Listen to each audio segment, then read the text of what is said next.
Je veux calculer la différence de marche. Donc, pour la calcul de la différence de marche, je passe sur deux ondes en milieu bidimensionnel. Euh, j'ai mon onde à gauche en bleu, puis mon onde à droite en rouge. Donc, un petit rappel, une onde, c'est composé d'une crête et d'un creux. Donc, d'une crête à un creux, cette valeur-là ici, c'est l'équivalent d'une longueur d'onde. Quelques points importants ici sur sur mon schéma. Euh, quand j'ai ici deux crêtes qui vont se rencontrer, donc en rouge et en bleu, c'est des lignes pointes, des lignes pleines. Donc, je me retrouve avec l'interférence constructive. Je me retrouve avec deux crêtes qui vont interagir ensemble. Ça va me donner une super crête. Ou ce qu'on va appeler un ventre. Puis le ventre ici est vers le haut parce que c'est deux crêtes qui interagissent ensemble. Si je prends deux creux qui vont interagir ensemble, ça va me donner un super creux. Mais ça va me donner aussi encore un ventre. Mais ce coup-là, le ventre qui est vers le bas.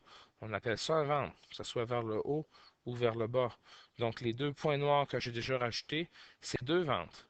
Il y en a un, c'est une super crête, le premier, puis l'autre, c'est un super creux, le deuxième.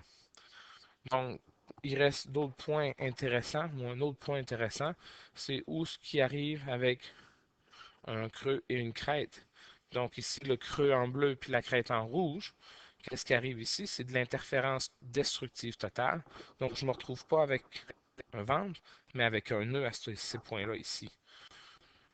Maintenant, ce que je veux faire, c'est calculer la différence de marche.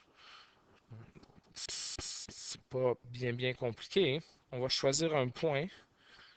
Donc je vais prendre le point ici, où ce que deux lignes se touchent. Ça peut être deux lignes pleines, deux lignes pointillées, ou une ligne pleine et une ligne pointillée. Donc ici, je vais appeler mon point P. La différence de marche, ça dit déjà, différence, c'est le résultat d'une soustraction. Mais de quelle soustraction? C'est la différence entre la longueur entre la source 1, donc c'est le début ici, donc c'est la différence entre cette longueur ici, S1 AP, et la longueur de S2 AP. Donc, ces deux longueurs-là, S1P et S2P, ne se calculent pas en mètres ou en nanomètres ou peu importe. Ça se calcule en longueur d'onde. Je vous rappelle, une longueur d'onde, c'est composé d'une crête et d'un creux. À chaque fois que j'ai une crête et un creux, j'ai une longueur d'onde. Si j'ai seulement une crête ou seulement un creux, c'est une demi de longueur d'onde, donc une demi lambda. Donc, ce qui va m'intéresser ici, c'est de calculer ça. Donc, de S1 à P, donc ici, j'ai une demi plus une demi. Donc, un creux et une crête, ça me fait une longueur d'onde. Un creux et une crête, ça me fait deux longueurs d'onde. Plus d'un creux à une crête, une demi. Donc, S1 à P, c'est égal à 2 et une demi lambda. Je vais calculer S2 à P. Donc, un creux et une crête, ça me fait une longueur d'onde, deux longueurs d'onde, trois longueurs d'onde, plus une demi. Donc, S2 à P, ça fait 3 lambda et demi.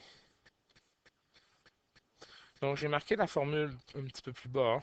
La différence de marche, c'est S1P moins S2P en valeur absolue. La valeur absolue fait juste dire, prends ça positif. Je veux pas savoir si c'est négatif ou positif, je veux vraiment savoir juste la différence entre les deux. Donc, quand tu mets ça ici, c'est égal à valeur absolue de 2 et une demi lambda moins 3 et une demi lambda. Donc, quand tu calcules ça ici, ça fait la valeur absolue de moins 1 lambda, puis moins la valeur absolue de moins 1 lambda, c'est 1 lambda. Donc, ce qui est positif reste positif avec la valeur absolue, puis ce qui est négatif devient positif avec la valeur absolue. En réalité, tu pourrais prendre le plus gros moins le plus petit, puis ça va toujours donner la bonne différence de marche et ça sera positif. Voici ce qui est un peu plus intéressant avec les différences de marche. Donc, la première des choses, je vais mettre ma ligne au milieu. Donc, cette ligne-là, elle a un nom, c'est la bisectrice. Donc, comment je fais? La bisectrice, c'est la ligne qui sépare en deux les deux milieux. Donc, tu peux prendre la règle ou tu peux y aller en longueur d'onde ou en demi-longueur d'onde. Donc, à partir de la source 1 jusqu'à ma source 2, j'ai 1, 2, 3, 4, 5, 6, 7, 8, 9, longueur 10, demi-longueur d'onde. Donc, de chaque côté, je devrais en avoir 5. 1, 2, 3, 4, 5. Donc, c'est à ce point-là ici. Je vais prendre ma règle pour tracer une ligne droite. Donc, ici, on peut voir euh, ça touche exclusivement. Donc, cette ligne-là, c'est ma bisectrice. C'est une ligne qui est verticale, puis qui est perpendiculaire à la ligne joignant les deux centres. Ce qu'on peut voir ici, elle touche seulement à des ventres. On appelle ça une ligne ventrale. Donc, elle touche seulement à des ventres, ligne ventrale. La beauté de la chose sur cette ligne-là ici, c'est que tu calcules la différence de marche. Donc, sur n'importe quel point sur la bisectrice, tu vas te rendre compte que la différence de marche va être égale à 0. C'est pour ça ici qu'on l'appelle n égale 0. Si, à partir de cette fameuse bisectrice, je regarde certains points, puis ce que je vais faire, c'est que je vais trouver les ventres, parce que je vais travailler avec les lignes ventrales. Si je prends les ventres, donc je prends ça, la ligne rouge, puis je vais la suivre ici. Oups, j'ai un autre ventre ici. Puis j'ai un autre ventre, puis je vais faire la même chose. J'ai pris ma ligne rouge ici, puis je vais prendre ma ligne rouge en bas ici. Puis je vais faire ça ici. J'ai un autre ventre ici. Et si vous regardez bien, je prends ma ligne en pointillé à partir d'ici. J'ai un autre ventre à ce point-là ici. Si je relie ces points-là, on peut se rendre compte que ce n'est pas tout à fait une ligne droite, mais c'est bien une ligne un petit peu plus courbe. Donc, cette ligne-là, qui est la première ligne, c'est mon premier ventre après ma bisectrice, n est égal à 1, si tu calcules ta différence de marche, donc si tu calcules la différence entre cette ligne-là, qui est S1 à P, et S1 à, ou S2 à P, tu vas te rendre compte que la différence de marche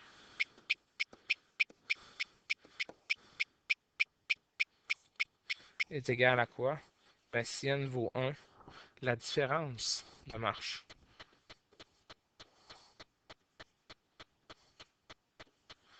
est égale aussi à 1.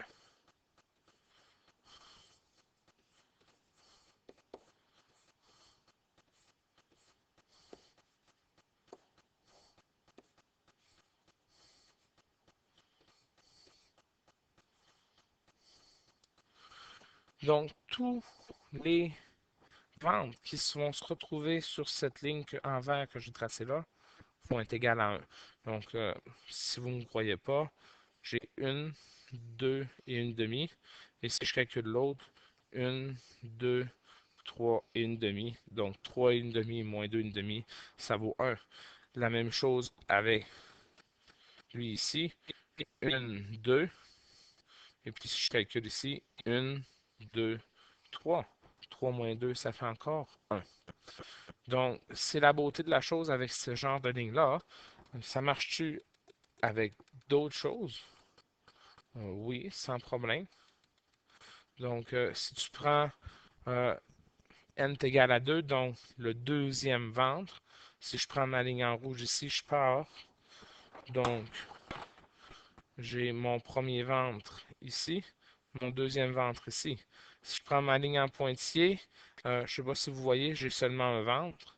Puis si je pars de l'autre côté, ma ligne, ça donne ça ici. Mais si je trace ça ici, ou si je rajouterais un autre, j'aurais n est égal à 2, puis euh, tous ces points sur cette ligne-là, la différence de marche serait égale à 2.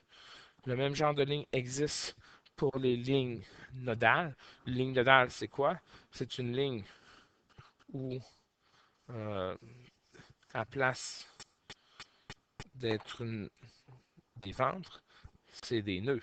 Puis de la même façon, la différence de marche, ben, au lieu d'être 1, 2, 3 lambda, ça serait une demi-lambda, 2, 3 demi-lambda, 5 demi-lambda, ainsi de suite. Mais se calcule exactement de la même façon.